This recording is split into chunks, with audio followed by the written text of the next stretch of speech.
Hello friends, this is DK Gautam and welcomes you all in my YouTube channel Interview Point. Thank you for joining Interview On. In this video, I am going to cover top 25 ASP.NET interview questions. So if you are new, then you can join us also. If you are going for an interview, then it is good for you. If you can watch this video before going to interview, you can easily crack the interview. So now let's get started. So my first question is, what is ASP.NET? Before going to discuss, first I want to say something. If you till now did not subscribe my YouTube channel, then please subscribe my YouTube channel Interview Point. Here you will get all the latest interview questions. Okay guys? So the first question is, what is ASP.NET? ASP.NET provides services to allow the creation, deployment and execution of web applications and web services. Okay. So, like ASP.NET is a server-side technology. Web applications are built using web forms. ASP.NET comes with built-in web forms controls which are responsible for generating the user interface. They manage typical HTML widgets like text boxes or buttons. If these controls do not fit your needs, you are free to create your own user controls. Okay. So it is providing the flexibility to the user. So web forms are designed to make building web-based applications as easy as building Visual Basic applications. So advantages of ASP.NET. So ASP.NET provides some advantages. First, separation of code from HTML. It provides the code inline and code separation, code behind techniques. Support for compiled languages. Use services provided by the .NET framework, graphical development environment, and state management, and update fast while the server is running. XML-based configuration fast. Okay, so the third question is, what is caching in ASP.NET? Caching is the one of the most interesting concepts and operations in ASP.NET. If you can handle it, you can run any web applications by applying the caching concept depending on the requirements. So why caching? Caching is for providing solutions or the results to the users depending on their requirements, their request. Admin needs to recreate the pages often depending on user requests. Okay. So types of caching in ASP.NET. There are three types of caching. Page caching. So to cache an entire page output, we need to specify a directive at the top of our page. This directive is the @output caching. So second is fragment caching. So in some scenario, we need to cache only a segment of a page. For example, a contact us page is a main page. Will be the same for all the users. That can be the employee, that can be a manager, or that can be a end user. End user is nothing but users. Okay. So all the users, and for that there is no need to cache the entire page. So data caching. Data caching is, as we know in C#, everything is about classes and objects. So ASP.NET supports data caching by creating them as small sets of objects. We can store objects in memory very easily and use them depending on our functionality and needs anywhere across the page. So what is the concept of globalization and localization in .NET? So localization means process of translating resources for a specific culture, and globalization means process of designing applications that can adapt to different cultures. Okay. So what is globalization? Your application should be able to accept, verify and display all global kind of data. It should well also be able to operate over this data accordingly. So we will discuss more about this and you can watch my videos. Okay. So localization. So localizability stands for clearly separating the components of culture-based operations regarding the user interface and other operations for the executable code. So my sixth question is, what is the web config file in ASP.NET? So configuration file is very important.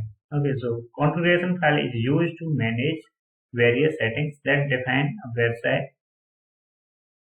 The settings are stored in XML files that are separate from your application code. In this way, you can configure settings independently from your code. Generally, a website contains a single web.config file stored inside the application root directory. However, there can be many configuration files that can manage settings at various levels within an application, but in single location, it can have only one configuration file. So if we want to create multiple config files in our ASP.NET application, that our location must be different. It can be another. If our first file is in root folder, then second file must be in some folders. Okay. So uses of configuration files. ASP.NET configuration system is used to describe the properties and behaviors of various aspects of ASP.NET applications.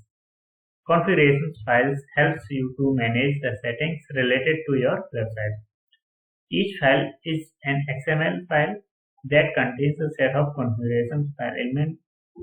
Configuration information is stored in XML-based text files.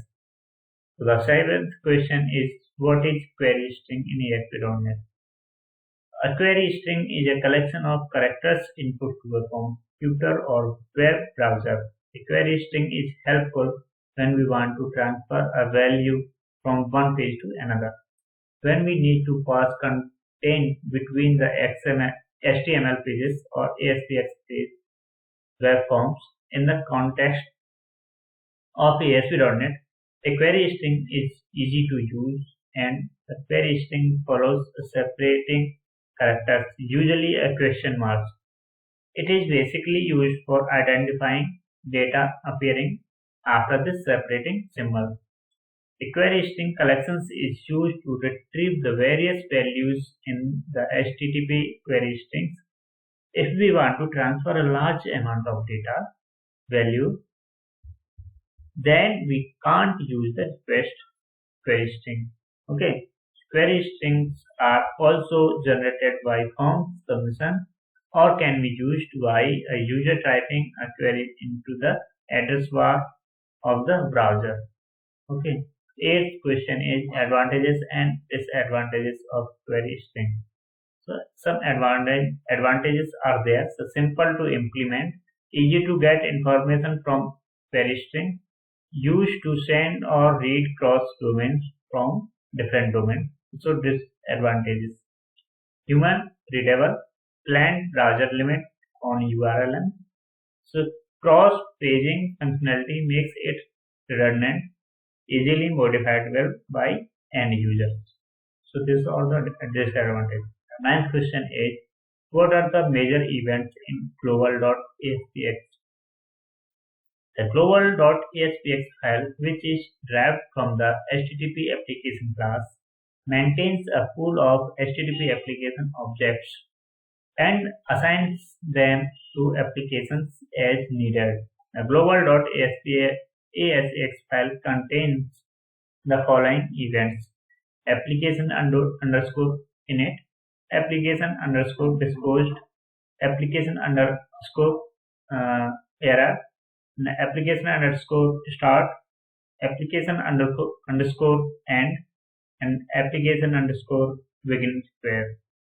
So the 10th question is, what is the authentication and authorization in ASP.NET? This is the most important question. So authentication is nothing but it is used for verifying the users. Okay, in ASP.NET, authentication means to identify the user, or in other words, it is nothing but to validate that he exists in your database and he is the proper user or not. So now authorization. Authorization is means does she have access to a particular resources on the IIS website. A resource can be an ASP.NET web pages, media files, on compressed files. So now the question is 11 types of authentication and authorization in ASP.NET. So in ASP.NET there are three types of. First is Windows authentication. In this methodology, ASP.NET web pages will use local Windows users and groups to authenticate and authorize resources. The second one is Forms authentication. Actually, Forms authentication is most of the important. It is mostly used in web application development. Okay. So this is a cookie-based authentication where username and password are stored on client's machine as cookies file or they are sent through URL for every request. Form-based authentication presents the user with an HTML-based web page that prompts the user for credentials. Last one is passport authentication. So passports authentication is based on the passports websites provided by the Microsoft. So when user logins with credentials, it will be reached to the passports website. So where authentication will happen. If authentication is successful, it will return a token. It will return a token to your website. Okay, so the 12th question is describe application state management in ASP.NET. So ASP application level statement is used to maintain the state of all the users accessing the web forms present within the website. The value assigned for an application is considered as an object. Application objects will not have any default expiration period. Whenever the web server has been restarted or stopped, then the information maintained by the application object will be lost. If any data is stored on the application objects, then that information will be shared upon all the users accessing the web server. Since the information is shared among the users, it is advisable to lock and unlock the application object as per requirement. Okay, so my 13th question is what is the ASP.NET page lifecycle? It is also one of the most important questions. So when a page is requested by the user from the browser, the request goes through a series of steps and many things happen in the background to produce the output or send the response back to the client. The periods between the request and response of a page is called the page lifecycle. Okay, so first is request. Start of the lifecycle sent by the user. Response end of the lifecycle sent by the user. So there are four stages that occurs during the page lifecycle. Before the HTML response is returned to the client browser. So later in this article we will study all these. Okay. So now the first one is initialization and loading and rendering and unloading. So what happens in initialization? During this stage, each pushback property is set. The page determines whether the request is pushed back or if this is the first time the page is being processed by the user. Controls on the page are available and each control's unique ID property is set. Now if the current request is pushed back, then the data has been loaded and the value of the controls have not yet been restored from the view state. So loading. Loading at this stage, if the request is a pushback, then it loads the data from the view state. Rendering. Before rendering, the view state is saved for the pages and its controls. During this phase, the page calls the render method for each control, providing a text writer that writes its output to the output stream of the page's response property. Unloading. Unloading is called after the page has been fully rendered, sent to the client, and is ready to be discarded. At this point, also the page properties such as response and request are unloaded. So my 14th question is, what is the ASP.NET Page Lifecycle Events? So first events in pre-init.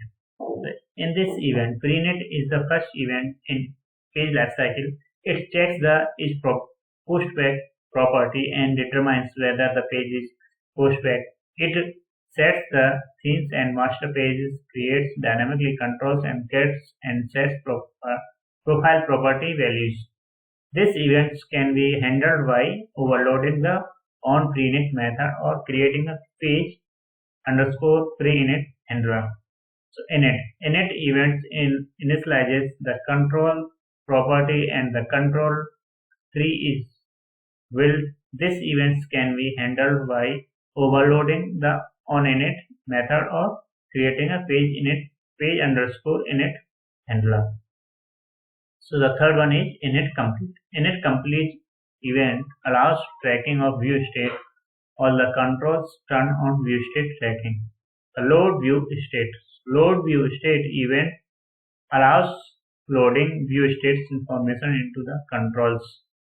So now next one is preload. Preload occurs before the postback data is loaded in the controls. This event can be handled while overloading on preload method or creating a page underscore preload handler. So the next one is load.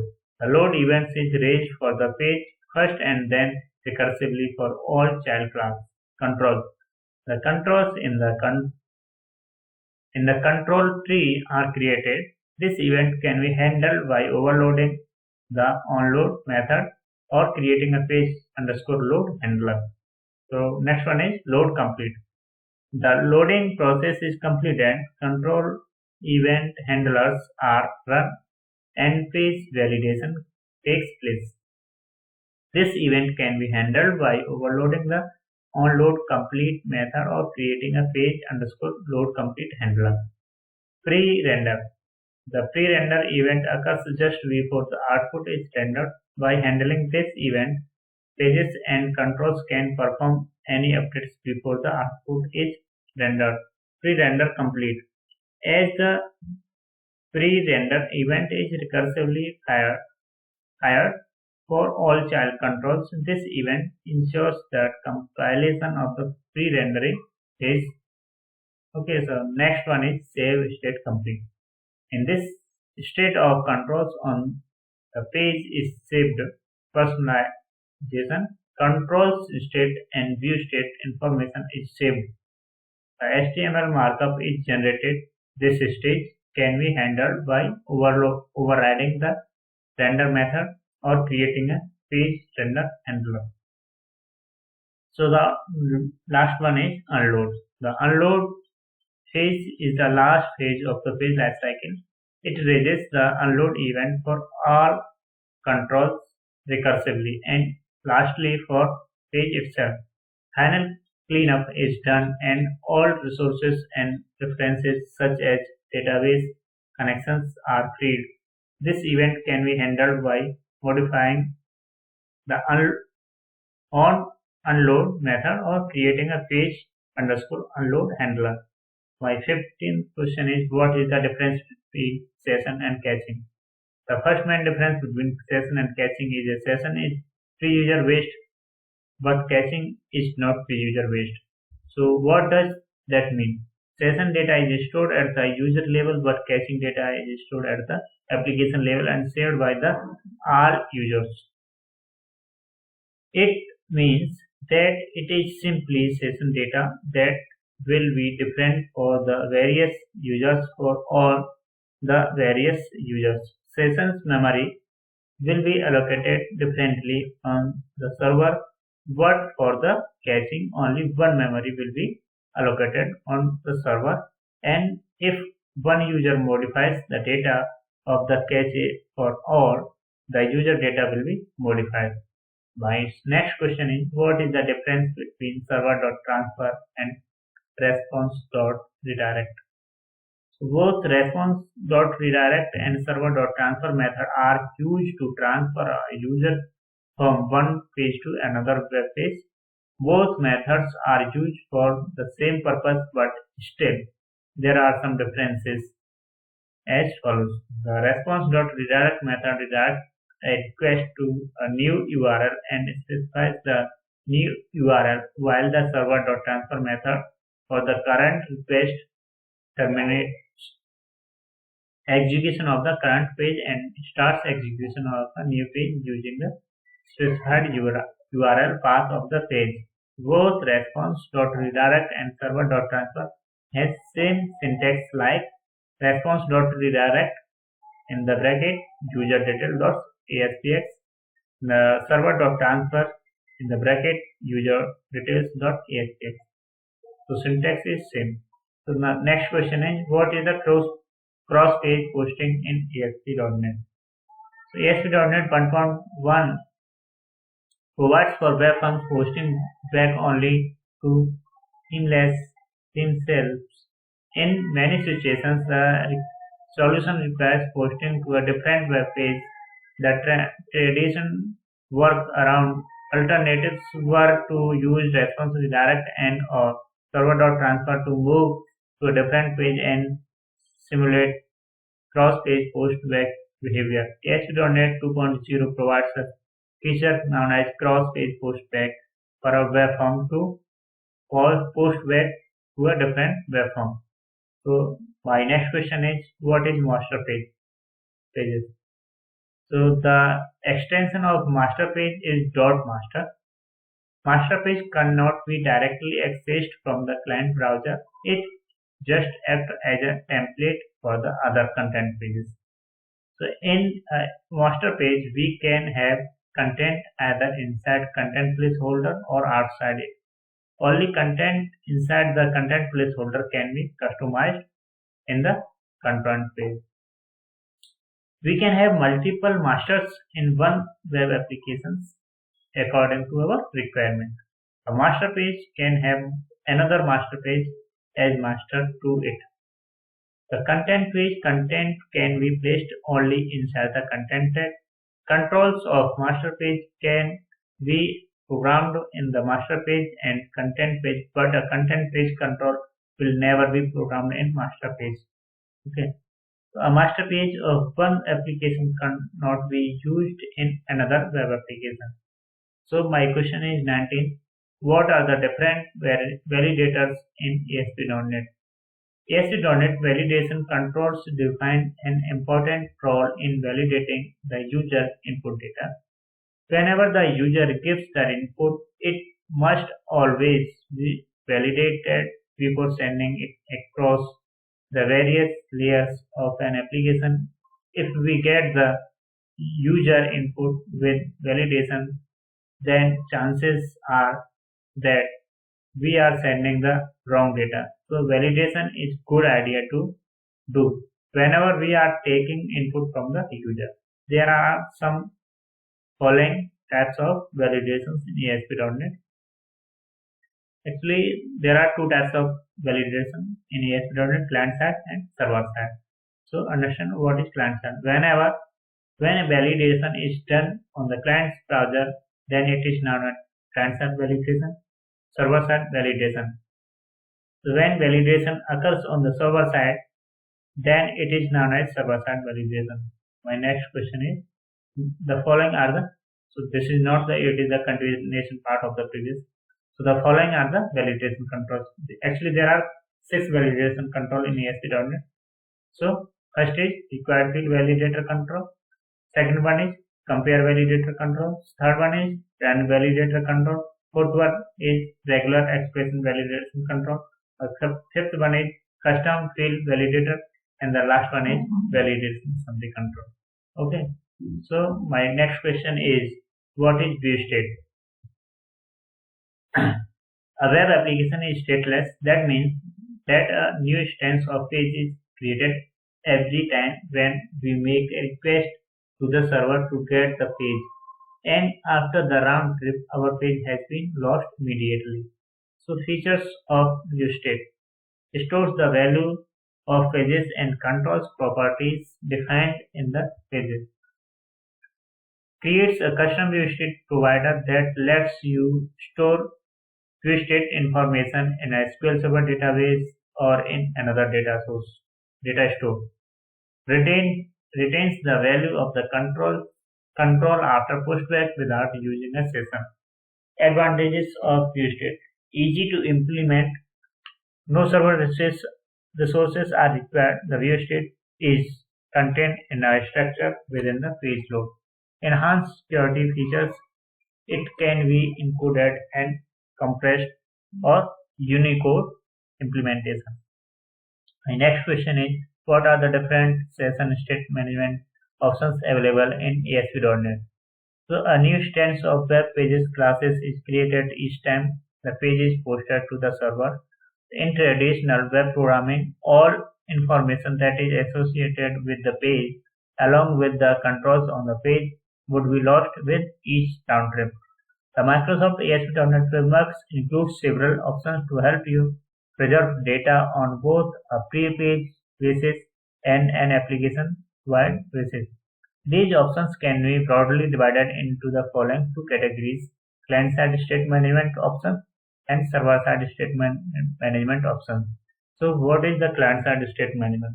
Client-based options involves storing information either in the page or on the client computer. Some client-based state management options are hidden fields, view state, cookies, and query strings. Server-side state management: there are situations where you need to store the state information on the server. Server-side state management enables you to manage application-related and session-related information on the server. ASP.NET provides the following options to manage state at the server side. First one is application state and second one is session state. Okay, so my 22 question is, what is MVC? MVC is nothing but it is a pattern matching system. So it is a design pattern, or we can say it is a framework. MVC is a pattern to separate an application into the following three main components, that is nothing but model, view, and controller. Okay, so it is also stand for model, view, and controller. The ASP.NET MVC framework provides an alternative to the ASP.NET Web Forms pattern for creating web applications. The ASP.NET MVC framework is a lightweight, highly testable presentational framework that is integrated with existing ASP.NET features such as master page and membership list authentication. The MVC framework is defined in the system.web.mvc assembly. It provides full controls over HTML, JavaScript, and CSS. It is a better as well as a recommended approach for large-scale applications where various teams are working together. So in ASP.NET MVC, there are multiple programmers can work together. So my 23rd question is, what is ADO.NET? So ADO.NET is a set of classes that comes with the Microsoft .NET framework to facilitate data access from managed languages. ADO.NET has been in existence for a long time, and it provides a comprehensive and complete sets of libraries for data access. So you can see the ADO.NET stands for ActiveX Data Objects. ADO.NET is a database technology for .NET framework used to connect application system and database server. So ADO.NET is a part of .NET framework. ADO.NET consists of a set of classes used to handle data access. ADO.NET uses XML to store and transfer data among applications, which is not only an industry standard but also provides fast access of data for desktop and distributed applications. ADO.NET is a scalable and interoperable. So difference between data reader and dataset and data adapter. Data reader. Data reader is used to read the data from database, and it is a read and forward-only connection-oriented architecture. During fetch the data from database, data reader will fetch the data very fast when compared with dataset. Generally, we will use execute reader object to bind data to the data reader dataset. So dataset is a disconnected oriented architecture. That means there is no need of active connections during work with datasets, and it is a collection of data tables and relations between tables. It is used to hold multiple tables with data. You can select data from tables. So create view based on table and ask child rows over relations. Also, dataset provides you with rich features like saving data as XML and loading XML data. So, data adapter. Data adapter will act as a bridge between dataset and database. This data adapter object is used to read the data from database and bind that data to dataset. Data adapter is a disconnected oriented architecture. You can see here. So ADO.NET connected architecture. The connected architecture of ADO.NET, in which connections must be open to access the data retrieved from database, is called as connected architecture. So connected architecture was built on the classes connections, command, data reader, and transaction. Connected architecture is when you constantly make trips to the database for any CRUD operations you wish to do. So you can see here the picture. This is our web form. Here it is the database. So it is required the connected architecture. So it is always required the connection. Okay. So my next one is ADO.NET disconnected architecture. So here connection is not required. Okay. Connection open is not required. The architecture of ADO.NET, in which data retrieved from database can be accessed even when connection to database was closed, is called as disconnected architecture. Disconnected architecture of ADO.NET was built on classes, connections, data adapter, command builder, and dataset and data view. So you can see here the picture. Here web form. This is our web form. Here it is the database. So here data connection is not required open.